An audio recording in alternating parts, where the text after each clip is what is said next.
Hello, hello, welcome to Season 5 How to Play D&D, the explainer podcast where one experienced dungeon master and one failed scriptwriter discuss D&D topics. My name is Kinsey and my illustrious guest this week is Abby from Tabletop Curiosities. Hello, Abby. Hello, thank you for Hello. having me. Thank you for coming on. I begged, I sent money in the post. I hope you got it. I Otherwise, did not. you did it. Shit, Ah. I'm in significant debt. I need to escape. If you've got a sofa, let me know. So, It's how's comfy. yeah? How's your week been? Yes, good, thank you. I had Good. some good D&D this weekend, which is Ooh. always a highlight. Yes, yes. Did you, before we get into this, did you happen to come across this creature in your week? In I your did D&D? not, but last week I had a very thrilling encounter that I will, Oh, I will okay. save for the right time. Yeah, no, oh, perfect. Okay, well, as always with this for this season, we're doing things slightly different. Our guests have selected an enemy from a list that I've supplied, and they're going to educate us as to why we should use these creatures. And of course, I will interrogate. What's this episode about? Let's Mimics! get to it.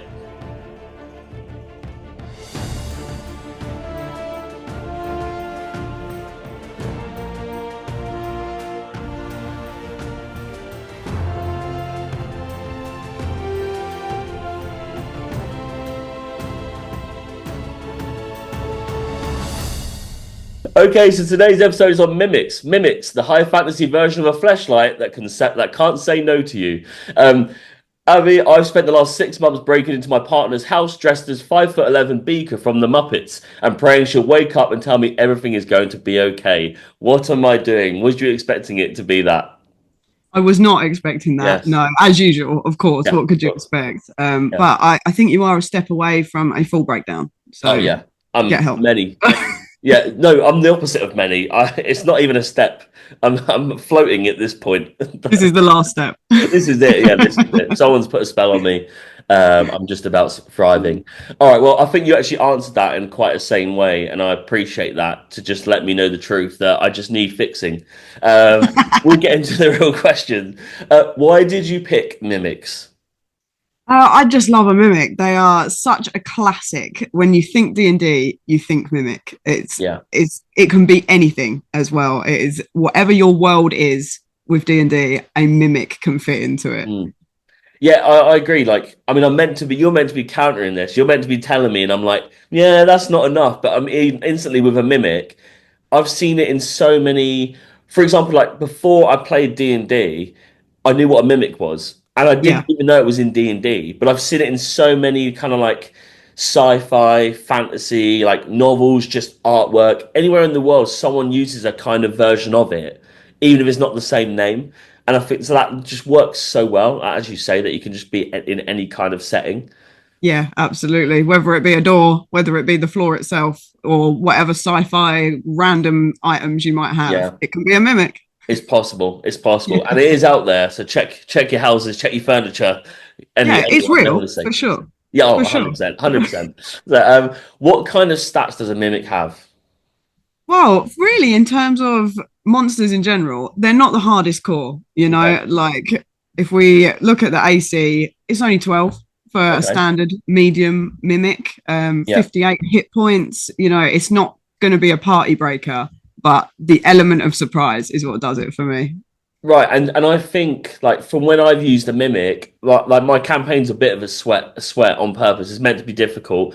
You can like we say with on every one of these episodes or in any topic of D&D, you can like cater it to your setting, right? The levels that people are. So it's not like you just need to do it around level 3 or 4 and you never get to use it again. You can make that a higher AC, a higher level, use it at different points, right? Absolutely. There are throughout like modules here and there, people have made bigger stats. So you've got Yeah. giant mimic, greater mimics all over the place. Like you can Google them and find it. You can do it yourself as well. If you Yeah. think, no, my level 10 party still needs a mimic, we still need that moment, Yeah. just amp her up. Yeah. And like you said, even if you use those low stats, it's not exactly there as like a boss unless you're like obviously upgrading that. But it is there as the surprise. Like you said, everyone needs that surprise once in a while. If you're in a situation and then that you're not dealing with a mimic, and then that also happens to appear at the time, it's like the perfect creature to do that, right? Like you weren't Yeah. expecting it, and so it's yeah, great. I Nice. love like a dungeon crawl situation Yes. where they've been through a combat, it's been a slog, it's been hard, and then you just, as a Punisher DM, are just like, oh yeah, have a loot. It's a Yeah, mimic. yeah. Yeah, or We're not imagine done. getting through the whole dungeon for it to be a mimic. It's just Yeah, like I I do might not take want to that one. play at your table. I don't, or actually I do because I prefer that kind of like I'll never be free of this pain. All right, well we kind of touched on it then, but how does a DM and bear in mind we're kind of looking at like beginner DMs and things. How does a DM use a mimic in their game? Like where would you put that in for like a low level setting? So yeah, it's anywhere. That's the wonder of it. But it's those moments like, we're going through, we know that the BBEG is coming and you kind of, the party knows what's going on. Mm, They're heading to a fight. So you need that kind of extra layer of excitement of rather than we're just all going to turn up, we're going to have this fight. mm. The mimic can provide those little starter fights to just Yeah. scare them off a little bit and to make them really understand the universe is dangerous. Yeah, You're it's not not in just control. exactly. Yeah, like it's not. It shouldn't. I mean, it shouldn't be anyway that you almost know going a bit like a video game. You see like an open area and you go, well, this is obviously going to be a fight. Like this is Exactly. combat. You don't want it to be like that every time, right? So the mimic is perfect for those situations to kind of like start people up, also remind them or make them aware that the world can be surprising. Like it's not just like, well, in 15 minutes I'll fight some goblins and then there might be a boss at the end, or. Yeah, Um, exactly. Okay, so can you give an example of when you use or encountered a mimic? So yeah, I'm going to do an encounter one. I wasn't the DM. Luckily enough, I am playing with Mitchell from Good Game Fair Play at the moment. He's running us just a homebrew D&D Nice. campaign. First session, I'm playing a bard. She's chatting, she's schmoozing, she's charming. Didn't know she was sat on a mimic, did she? Went down, went down. He had me Incredible. Incredible. immediately. My little bard. Yeah, we were in a like wine and cheese shop. It was all lovely. The Obviously. vibes immaculate. And then yeah, turns out she was sat on a mimic the entire time. So it Amazing. opened up and swallowed her whole. Oh, really? So there was no contest or anything. It was like, Aye, well, there was. Yeah, yeah, she yeah. just But like, rattled. Yeah. yeah, yeah. Oh, incredible. I mean, that is actually perfect. That's a great example as well because it doesn't have to be in like a dungeon. It doesn't have to be in a setting where these are like living sentient creatures that are gonna give the element of surprise wherever they can, right, to eat. So Yeah. yeah, Yeah, I was genuinely surprised, and it is hard. Like the longer you play D&D, you think you know the tropes. So he really got yeah, me. He got me good. yeah. I would literally be looking over my shoulder at every point as my character. I'd be like, well, as a player, I would be like, fuck, I really want to roll perception or survival or something to work out in every room. But I also don't want to be the player who just does that over and over again. Do you know what I mean? But I'd be very aware in Yeah. these games now that I'm like, oh, hang on a minute, like I'm not even touching the walls. So Yeah, like, like, I'll stand. That's fine. I'll stand yeah, yeah. everywhere I go. I'm a bard. I'm not playing any instruments though. I think I'll hold out Yeah. for this one. Yeah, like gig next week. So. All right. Well, this has gone pretty quick to be fair. The last question: what is your least favorite enemy in D&D? And it could just be recently, or it could be of all time. Mm, This is a tough one. The it rest is a are tough themed one. around the creature you picked, but I think there are. I'm surprised by how many people like. Obviously, you're not expecting the question, but then a lot of people go, "Oh, I never thought about that." And then there's this like crazy kind of Marmite theory as to why it's this creature, and you're like, "Wow, I would never have thought of that as a bad enemy." Do you know what? I think dragons. I'm going to say Okay, dragons, and that is crazy. That is that is crazy, crazy. and That's it's crazy. totally fresh from my mind. I've never thought about this before, Mm, but actually, I think dragons are better characters than they are enemies. I think nice.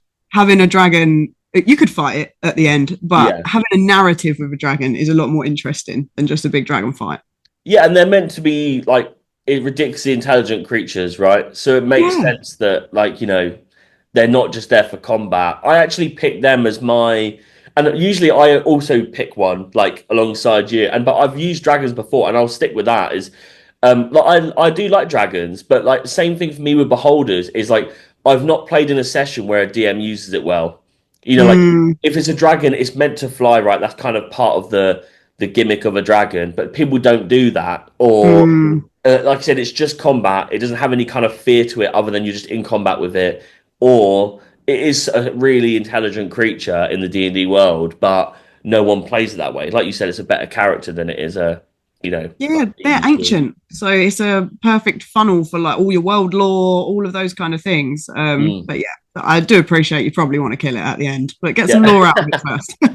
Well, you'd be surprised. There's some players out there who don't literally won't kill anything, and I've been in those sessions where they are like, and completely understandable, like an animals rights activist outside of the session, and they are exactly that in the session, and you're like, this isn't real though. You can do whatever you want.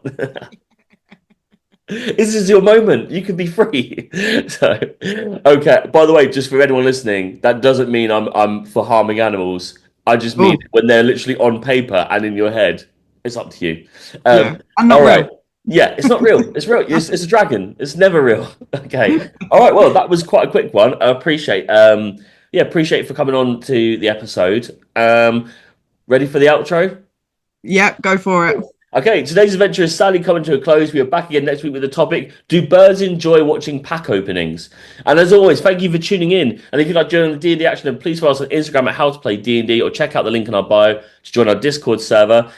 Abby, where can we find your work? And what is it that you do? So I am a dice maker. You can find me at Tabletop Curiosities on Instagram, TikTok, and Etsy.